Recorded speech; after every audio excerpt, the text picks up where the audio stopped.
صحیح بخاری حدیث نمبر 114۔ جب نبی اکرم صلی اللہ علیہ وسلم کے مرض میں شدت ہو گئی تو آپ صلی اللہ علیہ وسلم نے فرمایا کہ میرے پاس سامان کتابت لاؤ تاکہ تمہارے لیے ایک تحریر لکھ دوں تاکہ بعد میں تم گمراہ نہ ہو سکو۔ اس پر حضرت عمر رضی اللہ عنہ نے لوگوں سے کہا کہ اس وقت آپ صلی اللہ علیہ وسلم پر تکلیف کا غلبہ ہے اور ہمارے پاس اللہ کی کتاب قرآن موجود ہے جو ہمیں ہدایت کے لیے کافی ہے۔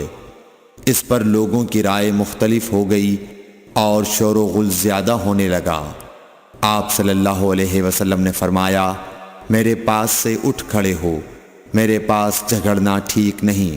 اس پر ابن عباس رضی اللہ عنہ یہ کہتے ہوئے نکل گئے کہ بے شک مصیبت بڑی سخت مصیبت ہے، وہ چیز جو ہمارے اور رسول کے اور آپ کی تحریر کے درمیان حائل ہو گئی۔